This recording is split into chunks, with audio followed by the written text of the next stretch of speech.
Adelante. Buenas tardes con todos los asistentes y con los ponentes. Bienvenidos al segundo décimo encuentro de jóvenes investigadores de humanidades. A continuación voy a presentar la mesa titulada Historia del arte, crítica visual y literatura. El primer ponente es Wilder Castillo, estudiante de arte, que se encuentra en décimo ciclo, quien presentará su ponencia Espacio y contenido, análisis visual de Intended Landscape en Jerry B. Martin. Y seguimos con el ponente Werner Arriaga, estudiante de filosofía de octavo ciclo, con su ponencia titulada Universidad para Todos, la crisis educativa peruana y la erosión del interés académico. Cada ponente tendrá 15 minutos para presentar su ponencia y luego continuaremos con la ronda de preguntas. A continuación, con Wilder Castillo.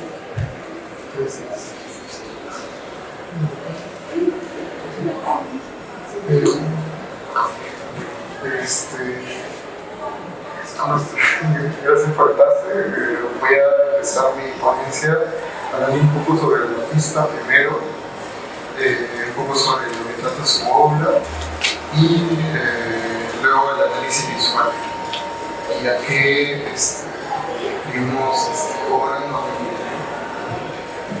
primero. Jerry B. Martin es un artista peruano que nació en Bogotá, pero que en los 4 años estuvo en Perú y estudió en la Escuela Corriente Alterna, que se graduó en la especialidad de pintura. Es durante sus estudios cuando decide empezar el proyecto muy interdisciplinario La Máquina de Escribir, en el que transcribe textos teóricos y de la historia del arte contemporáneo para formar imágenes. Para crear una pieza, él transcribe el texto de un autor, transpone frases sobre otras hasta hacerlas ilegibles en un método de artisticidad que reconoce a procesos consecutivos como simultáneos y entrelazados. Es un proceso muy ligado a la semiótica y al arte conceptual. Dice Martin de manera puntual: son imágenes hechas con textos. Visualmente crean vínculos entre lo que haces, lo que ves, lo que empatizas y con lo que piensas. Por otro lado, también el artista crea video performances, pintura e instalación, es decir, está familiarizado con varias disciplinas. En todas estas disciplinas, el artista asume una noción metafórica entre la imagen y lo que implica, en el sentido explícito y también más amplio. Sobre la pieza que voy a tratar se llama Intended Landscape, que se hizo en el 2013. Son dibujos compuestos con la transcripción del texto El puño invisible, arte y revolución, y un signo de cambio cultural de Carlos Bermúdez. Exacto. Gracias. Y bueno, esta obra tiene varias variantes. Esta es la matriz, lo podría decir. Y digamos, se presenta la obra un paisaje tupido de árboles y ramas, un bosque denso de follaje más al fondo y un cielo sobre lo alto. La excursión al entorno natural es parte de un proyecto dispuesto por el artista de recorrer los paisajes del Urín hasta encontrar un árbol para cortar y a través de los anillos expuestos hacer una narrativa. Parte de este proyecto es referida en el apartado de Intended Landscape en el portfolio del artista. Hace algunos años documenté la acción de mí cortando un árbol para hacer sus anillos visibles. Los anillos del árbol llevan consigo la historia de los cambios ambientales que el árbol experimenta a través del tiempo. Entonces, la pieza es construida a través de la transcripción literal del libro El puño invisible, como ya había mencionado. Los textos son superpuestos y yuxtapuestos uno sobre otro de tal manera que conforman la imagen final. Este proceso es, como mencioné, parte del proyecto vitalicio de Martin titulado La Máquina de Escribir, el cual comenzó en 1999. La imagen, en particular, está hecha de la impresión individual de varias secciones de una imagen en múltiples hojas de papel. En primera instancia, la pieza incorpora una división de cuadrantes indentada en la imagen.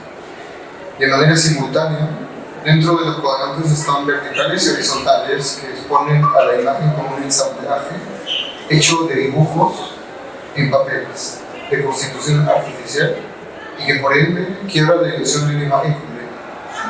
Esto es particularmente relevante porque en la tradición pictórica del paisaje se tiene la prerrogativa de que las imágenes tengan esta ilusión de absorber al espectador al mundo natural.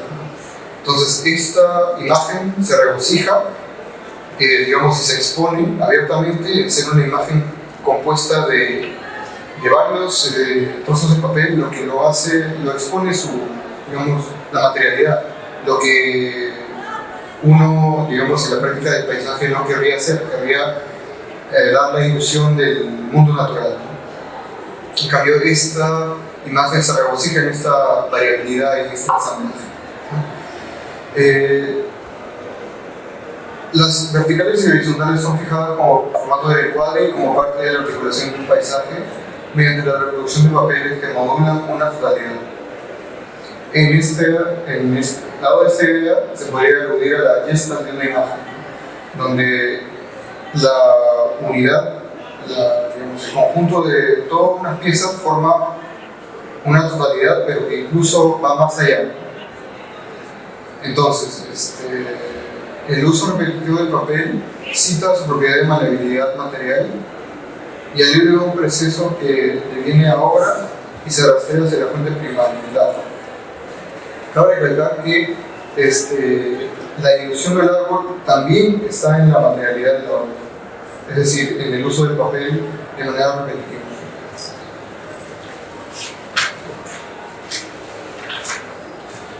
Esta relación a las variaciones de esta pieza, ciertas versiones y su registro primario, que lo vamos a ver, están caracterizadas por opacidad y recato en relación con contraparte luminosa, que está en la siguiente diapositiva. ¿Qué es esta? En otras exhibiciones, la imagen fue... ¿Puedes regresar al anterior, por favor? En otras exhibiciones, como las que estamos viendo ahorita, la imagen fue presentada con una fuente de luz montada sobre un panel sin caja de luz, como parte del diseño museográfico. Es decir, la imagen está, digamos, detrás del panel, lo cual lo hace, digamos, resaltar las formas y los colores saturados. Pero sin la caja de luz que vamos a ver en la siguiente, digamos, presentación. En la siguiente. Esta imagen es bastante, digamos, luminosa, ¿no? Y por ende, hace que los colores sean muchísimo más saturados e intensos. Entonces hay variabilidad en la presentación de la obra. De tal manera que hay un efecto de viveza en una variante negativa e invertida. Esta imagen es la negativa de la función de primaria, ¿no? que presenté al inicio, está en blanco y negro. Aunque esta está montada en la exhibición Pasaporte para un artista, 25 años, que fue en 2022 en el Centro Cultural. Ahora, para aludir un poco hacia un diálogo con otras obras, vamos a presentar, digamos, a esta imagen, la siguiente, que es el artista Joseph Kosuth, Donald Judd y Jerry Lehman. Esta es la obra de Inés Lasky, pero digamos digamos otras obras, como por ejemplo una historia que está al lado derecho, al lado extremo derecho, y que remite a una obra titulada Untitled de Donald Judd, un artista digamos de 1967, norteamericano, que hacía piezas desprovistas de toda referencia contextual, ¿no? Que solo se centraba en la materialidad y en la forma de la obra. Entonces, en este caso, la historia se reinterpreta, en este caso, aludiendo directamente hacia la obra de Donald Judd. Siguiente, por favor. Siguiente. Que vemos en la parte derecha, pero que otra vez se reconceptualiza en el ámbito de la naturaleza del paisaje. Es una práctica muy recurrente en el arte, digamos, contemporáneo. Utilizar un referente del arte moderno para establecer un diálogo, pero darle otra vez esa referencia hacia el mundo, ¿no? O el campo humano. Entonces hay esta, digamos, modulación, y vamos a ver también que la misma imagen, en la anterior, por favor, la anterior, esta imagen se asemeja mucho a la siguiente que vamos a ver, que se llama Una y tres sillas, de Joseph Kosuth. Joseph Kosuth es un artista conceptual muy famoso en la década de los 70. Y bueno, esa es su obra más famosa. Entonces vemos que a partir del montaje de la obra es como que una directa cita, ¿no? Entonces vemos que hay un rastreo por parte de Jeremy Martin de artistas de lo conceptual, y pero que él apropia y, digamos, reinterpreta mediante otros procesos simultáneos, como por ejemplo el libro y lo que dice el libro El puño invisible, que narra sucesos en Latinoamérica sobre las vanguardias en todo el siglo XX, y hace el diálogo también con la naturaleza, con esta, digamos, con esta digamos, referencia al natural, ¿no? Entonces, el caso de filiación de la obra de Martin con figuras importantes como Kosuth y Judd y los movimientos del conceptualismo y el minimalismo respectivamente, es uno interesante al considerar primero la posibilidad del peruano de conjurar a su obra de referencias y significancias desde su comienzo. La obra está compuesta de discursos, unos sobre otros, tejidos, entrelazados, que convergen en una imagen. Y vamos a ver, hablar un poco sobre una iglesia, que es una obra de las más representativas.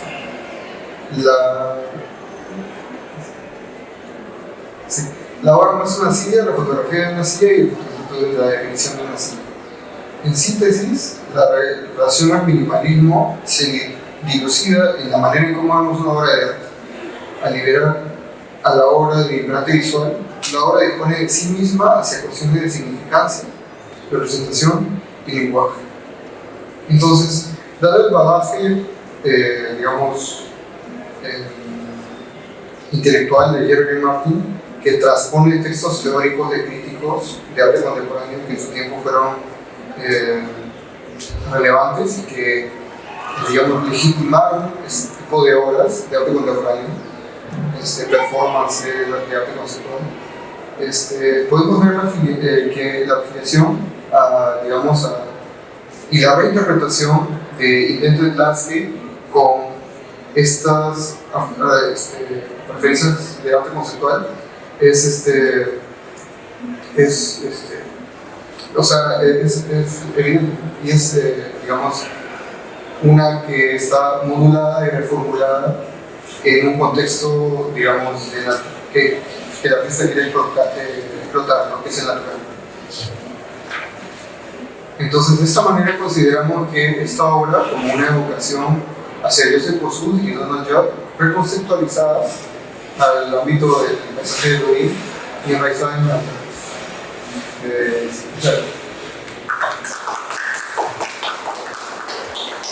Muchas gracias a Winter por su presentación, y a continuación continuamos con el ponente Wendel Arriaga. Buenas tardes. Mi presentación se titula Universidad para pocos, la crisis educativa peruana y la evolución del interés académico. La investigación surge entrando en contacto con una realidad perceptible, fáctica, inmediata, digámoslo así, ¿no? Vemos que en los espacios académicos de investigación, grupos de investigación, hay poca participación, teniendo incluso pues, un claro ejemplo de lo que sucede ahora, ¿no? Hay una gran cantidad de espacio que no ha sido llenado por estudiantes a quienes en la universidad deben interesar en la investigación. Entonces, partiendo de eso, se hace un análisis conceptual de una posible solución a nivel universitario micro, vamos a decir. Toda época se revela, decía Hegel, cuando el espíritu de sus instituciones deja de reconocerse en ellas. En ese momento de extrañamiento, cuando la forma ya no corresponde al contenido, se anuncia la necesidad de un nuevo comienzo. La Universidad Peruana atraviesa, precisamente ese umbral. Una crisis donde el ideal ilustrado de la educación como formación integral, a lo que Hegel denominó Bildung, se ha subordinado a la racionalidad instrumental del mercado. Desde los años 90, el crecimiento desmedido de universidades privadas instauró un sistema donde la educación se concibe como mercancía. Como señala Readings, la noción de excelencia se convirtió en un significante vacío, desplazando la misión crítica y cultural de la universidad. El conocimiento, por tanto, ya no se produce por su valor intrínseco ni emancipador, sino por su rentabilidad o prestigio cuantificable. El Estado, lejos de revertir esta deriva, la institucionalizó mediante políticas de estandarización que reforzaron esta lógica de la competencia. Reformas como la SUNEDU y los procesos de licenciamiento, aunque necesarios, no modificaron el carácter mercantil de la educación superior. La universidad, que en otro momento fue espacio de producción crítica del saber, se ha vuelto un dispositivo de gestión de competencias, donde el estudiante es un consumidor y el profesor un proveedor de servicios. El síntoma más profundo de esta crisis se halla en la interioridad del sujeto universitario. Estudios recientes evidencian una pérdida del interés académico. Los estudiantes dedican pocas horas al estudio independiente, muestran desinterés por la investigación y altos niveles de ansiedad, según la Minedu y la Red Peruana de Universidades del 2023 y 2024. Esto, por lo tanto, no es un fenómeno psicológico aislado, sino es el reflejo subjetivo de una estructura que ha vaciado de contenido el valor del conocimiento. Marx, en los manuscritos económicos filosóficos del 84, sostuvo que el trabajo alienado expropia al hombre de su producto y de su esencia. Del mismo modo, el estudiante contemporáneo se halla alienado de su propio proceso formativo. Estudia, pero no por amor al saber, sino para sobrevivir en un mercado que fetichiza el título académico. En esta conciencia escindida se consuma la contradicción entre la promesa ilustrada de autonomía y la realidad capitalista de subordinación. Según la Universidad en Cifras del 2023, menos del 15% de los estudiantes participan en proyectos de investigación formal. Esta cifra revela la erosión del eros intelectual. La curiosidad fue reemplazada por la productividad y la reflexión por la inmediatez tecnológica. La UNESCO, en 2023, advierte una crisis de relevancia en América Latina, donde la universidad parece cada vez más desconectada de los problemas sociales. En el Perú, esta desconexión es paradójica. Mientras las universidades se multiplican, su capacidad transformadora disminuye. La causa radica en la forma que adopta el capitalismo académico. Slaughter y Rhodes describen cómo las universidades, bajo este régimen de capitalismo académico, adaptan su producción a las demandas del mercado global. Minedu va a señalar que la deserción universitaria se concentra en los sectores de menos ingresos, quienes enfrentan barreras materiales y digitales. La exclusión social se reproduce bajo la apariencia de mérito y eficiencia. Desde una lectura marxiana, la universidad se ha convertido en un aparato de la producción ideológica. Ya no cuestiona las relaciones de producción, sino que las legitima. El saber, despojado de su negatividad crítica, deviene mercancía simbólica que perpetúa la desigualdad estructural. La universidad neoliberal no emancipa, sino que administra. No forma sujetos, sino que produce recursos humanos. Adorno y Horkheimer mostraron que el proyecto racional de emancipación se volvió contra sí mismo. La razón, al pretender dominar la naturaleza, terminó subordinada a la lógica del dominio. En su forma contemporánea, esta razón instrumental se manifiesta en la universidad, donde el pensamiento ha sido reemplazado por su administración. Indicadores, rankings y métricas cuantificables sustituyen toda idea sustantiva de educación, consolidando el imperativo técnico de la eficacia. La racionalidad del mercado penetra hasta en los salones. Los cursos se diseñan para competencias laborales. Las humanidades son desplazadas por su baja rentabilidad y la formación integral se degrada en capacitación. Como advierte Nussbaum, sin las humanidades, la democracia pierde su capacidad de autocrítica y empatía, pero dentro de la razón instrumental, esas facultades carecen de valor productivo. En el Perú, esta lógica se extrema. La educación se reduce a una función económica, erosionando su dimensión pública y ética. En términos adornianos, la universidad se asemeja hoy a una industria cultural del saber. Produce títulos y discursos administrados que simulan conocimiento, mientras lo vacían de contenido. Ha perdido su alma objetiva. Ya no encarna el espíritu del pueblo, el Volksgeist, sino el cálculo de la empresa. El saber se fragmenta en competencias. El profesor deviene gestor y el estudiante cliente. Este proceso consume el desencantamiento de la educación y disuelve su función histórica como mediación crítica entre conocimiento y sociedad. Si el capitalismo académico ha mercantilizado a la institución, también ha colonizado la subjetividad estudiantil.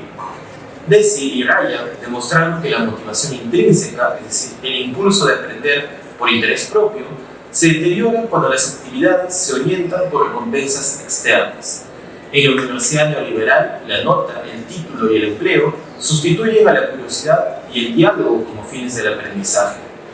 La masificación digital, lejos de democratizar el saber, intensifica la dispersión cognitiva.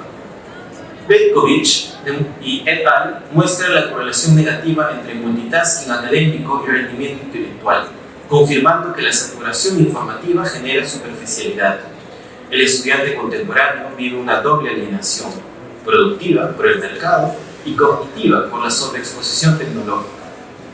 La fatiga, la ansiedad y la apatía no son meros síntomas psicológicos, son efectos estructurales de un modelo que ha sustituido el deseo de saber por la obligación de competir. Giroux lo expresó con claridad. El neoliberalismo libra una guerra contra la educación superior, despojándola de su potencia utópica y transformadora. Toda dialéctica, enseña Hegel, encierra la posibilidad de su superación en la comprensión de su negatividad. Reconocer la crisis no implica resignarse a ella, sino transformarla en conciencia. Repensar la universidad supone restituir su función ética y política, no como fábrica de competencias, sino como espacio de reflexión y compromiso con el país. Superar esta crisis puede demandar entonces tres tareas fundamentales. Primero, repolitizar el conocimiento, devolviendo a la universidad su capacidad de intervenir críticamente en los conflictos sociales. Segundo, restituir la centralidad de la investigación, no como un adorno curricular, sino como una forma colectiva de pensamiento. Y tercero, reconstruir la comunidad universitaria, entendida como praxis de reconocimiento recíproco, donde el saber vuelva a ser vínculo y no mercancía. El ideal hegeliano de una educación formadora del espíritu adquiere actualidad en la urgencia de una universidad que piense el país desde sí misma y no desde el mercado. El desafío no es técnico, sino filosófico: reanudar la promesa ilustrada de un conocimiento orientado a la libertad. En conclusión, podemos decir que la universidad peruana se halla ante una encrucijada histórica. O continúa su deriva mercantil, consolidando la alienación, o asume su misión crítica como conciencia de la nación. En el fondo, se trata de una disputa por el sentido del saber, si el conocimiento será instrumento de dominación o vía de emancipación. Hegel diría que el espíritu solo se realiza cuando se reconoce a sí mismo en sus obras. Hoy la tarea es que la universidad vuelva a reconocerse en su vocación más profunda, formar seres humanos libres, capaces de pensar su tiempo y transformarlo. Solo entonces la educación dejará de ser mercancía para volver a ser cultura. Gracias.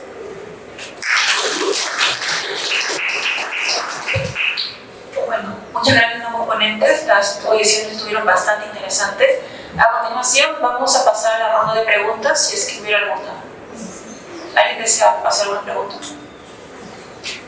Para el primer expositor, más que todo quisiera preguntarte si puedes profundizar el término que había mencionado en la segunda o tercera diapositiva.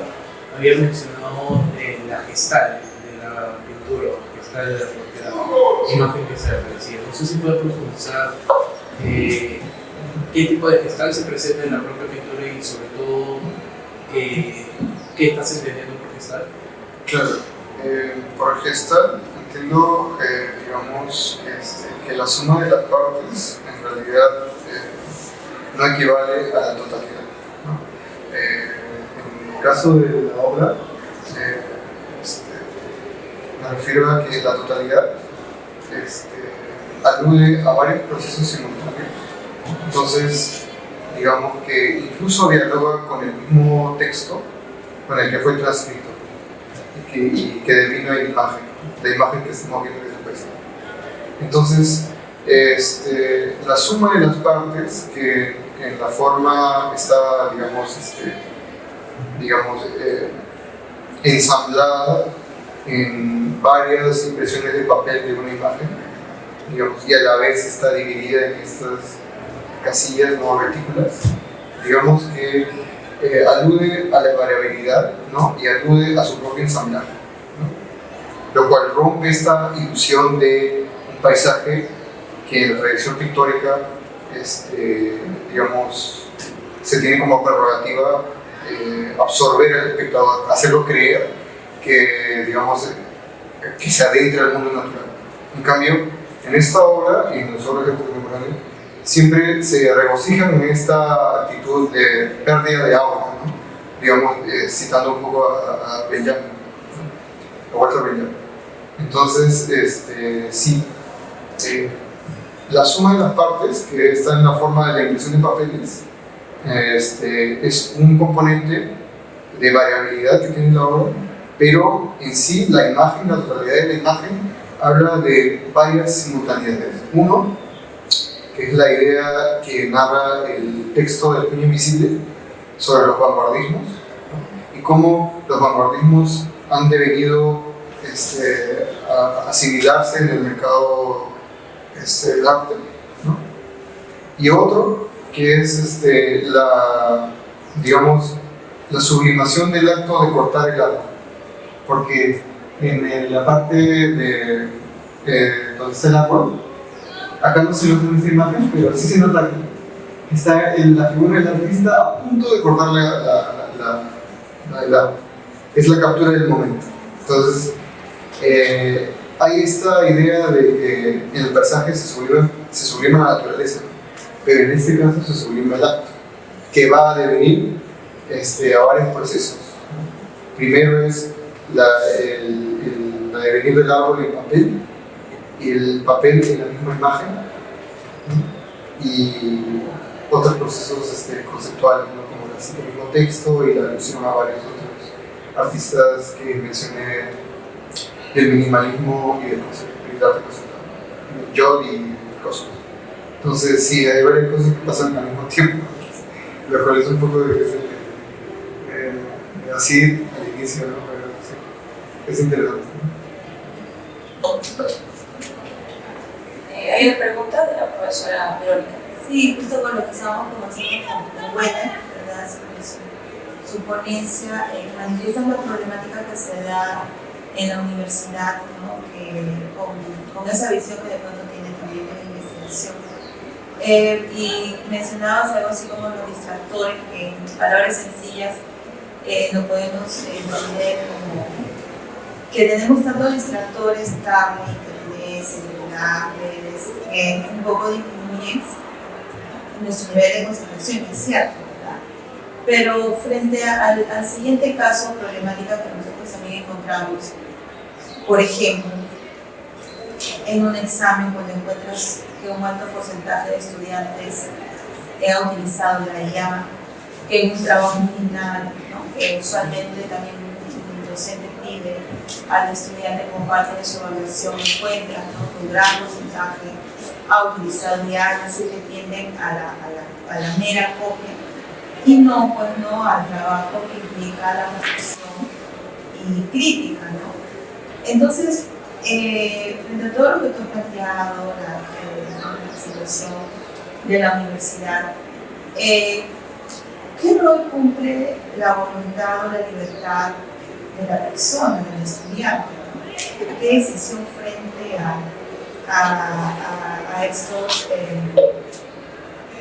alternativas que puede escoger, que justamente no le brinda algún tipo de formación en reflexión y crítica, ¿no? Entonces, ¿qué responsabilidad también tienen los estudiantes ahí?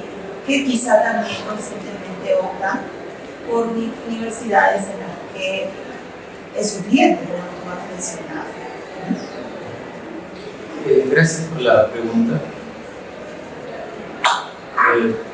Va a permitir aclarar ciertos aspectos también, en el sentido de que frente a este multitask, es decir, a las múltiples opciones de dónde conseguir información, también debido a la facilidad de acceder a ella y como ello el esfuerzo que se necesita realizar cualquier tipo de actividad.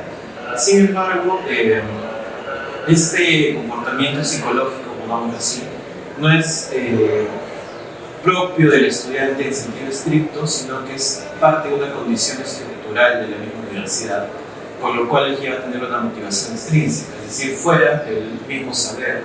Entonces, ellos están en la universidad no por el hecho de que quieren ser profesionales, en el sentido de saber, conocer, dominar esta educación, como así, sino por el hecho de adquirir un título e insertarse en el mercado laboral. Es decir, están mercantilizados. Frente a esa situación, pues, lo que se propone es el cambio de actitud. En ese sentido, la voluntad del estudiante debería ser un tanto hegeliana, ¿no? Porque no se reconoce en esta estructura universitaria, sino que enfrenta a su límite para así asumir el mismo esta visión de formación que está encontrando en la universidad. Porque al fin y al cabo es esa la idea de una formación, pero no una formación, digamos, bancaria, como el escenario de formación únicamente, sino crítica, asumiendo pues un análisis formativo en contacto con los problemas sociales, algo pues que la Universidad Neoliberal ha mercantilizado el conocimiento, ha hecho de este eros académico más una competencia mercantil y laboral, encontrar en las humanidades, tal como Nussbaum había sostenido, este medio de resistencia, ya que el que estudia humanidades de alguna forma está yendo en contra de esta marginalización, ya que en la actualidad laboral las humanidades son menos retribuidas monetariamente que, digamos, ingenierías o algunas otras carreras de ciencias. Entonces, tomar conciencia de esto, y creo que esto es importante, como Salazar Momi lo dijo en ese artículo, La cultura de la dominación, tomar conciencia de este punto es el inicio para la liberación, no ser conscientes de que estamos en una actitud mercantilizada, que ya no se estudia por el saber mismo, sino por la recompensa externa que va a haber. Tomar conciencia de ese primer paso hacia una educación liberadora y verdaderamente formativa. Gracias. Muchas gracias. A continuación, la compañera. Bueno, yo quería hacer una pregunta general. En caso de tendencias, ¿cuál sería el papel del arte y de la filosofía para poder fomentar en estos estudiantes a conciencia crítica y poder cambiar este problema estructural que mencionaba del sistema universitario? ¿Cuál sería el papel específico del arte y la filosofía para ambos? Creo yo que en este aspecto podría tomarse la estética, digamos, la parte de la estética como un aspecto más grande. Es decir, una estética crítica, una estética que no esté también subsumida en este mercantilismo, sino una estética como forma de crítica social. Por ejemplo, cuando Mariátegui se fue a Italia en los años de 1919 a 1923, estuvo en contacto con múltiples intelectuales de allá, algo que le permitió escribir su libro La escena contemporánea. En la escena contemporánea habla específicamente hay una línea estética que recorre el libro, que casi no es perceptible porque no es la temática principal, pero que está en una estética crítica, que esté acorde a los principios de un ciudadano libre y no al servicio de las instituciones o personajes de poder. En ese sentido, la estética, como una forma crítica y liberadora, forma un papel importante en el momento de tomar conciencia del individuo y, de cierta forma, una estética formativa al momento de ser crítico, porque ayuda a tomar conciencia para así tener una voluntad de liberación, como decir, frente a esa estructura de poder. Y la filosofía, ya de por sí misma, una de las propias características, que es de ser radical, crítica, es justamente no reducirse a un academicismo vacío, sino un academicismo crítico que esté en contacto con la realidad social del Perú. Podemos ver, por ejemplo, estudios que hacen filosóficos muy bien del extranjero, de autores occidentales, pero no están siendo críticos con su propia realidad social. Lo ideal sería, evidentemente, utilizar todo este bagaje cultural para ser crítico, ¿no? Y es justamente la educación, la formación, la estética, la filosofía que cumple un rol fundamental en el momento de tomar conciencia como forma de liberación hasta esta estructura, ¿no?, en términos empresariales, de dominación, que nos lleva a estar dentro de esta educación mercantil, ¿no?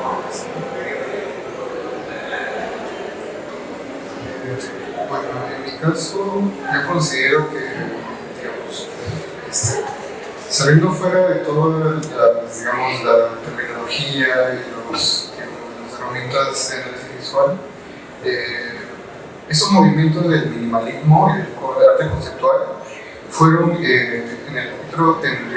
intervalo, en el espectro del arte moderno, ¿no? Al final de la década de los 60, ¿no?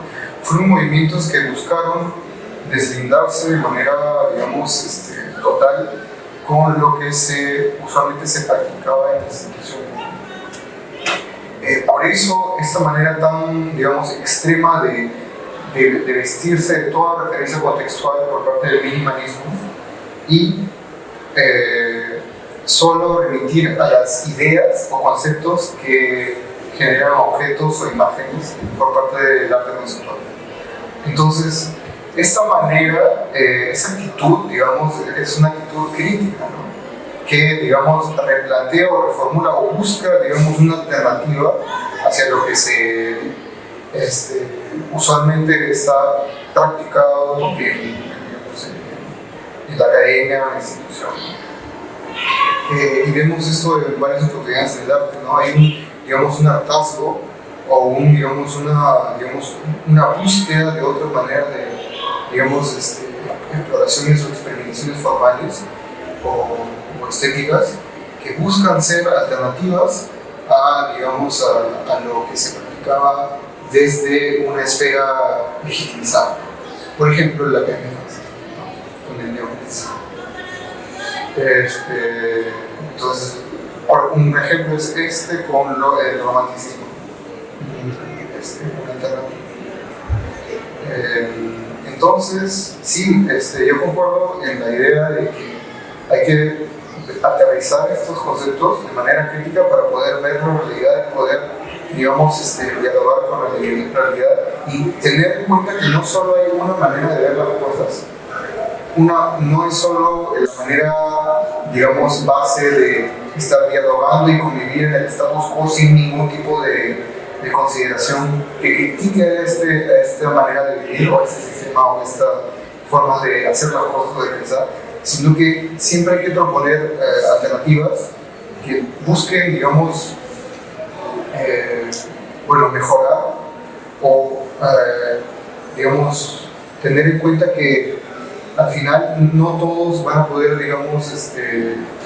dialogar en una sola misma manera de ver, ¿no?, en una homogenización total, ya sea en el arte, ya sea en la filosofía, ya sea en lo político, en lo social, sino hay diferentes maneras. Entonces, de ahí empieza la propuesta al diálogo, ¿no?, a romper con esta manera de status quo, que, bueno, yo puedo dar las artes, y digamos, sí, esta actitud de reformular, replantear una actitud crítica, ¿no?, de base, ¿no?, que sirve para la vida, al fin y al cabo. Muchas gracias a todos por sus preguntas. Agradecemos el interés y la asistencia de todos los ponentes y también de los asistentes. Bueno, damos por finalizada esta mesa. Muchas gracias a todos por su atención.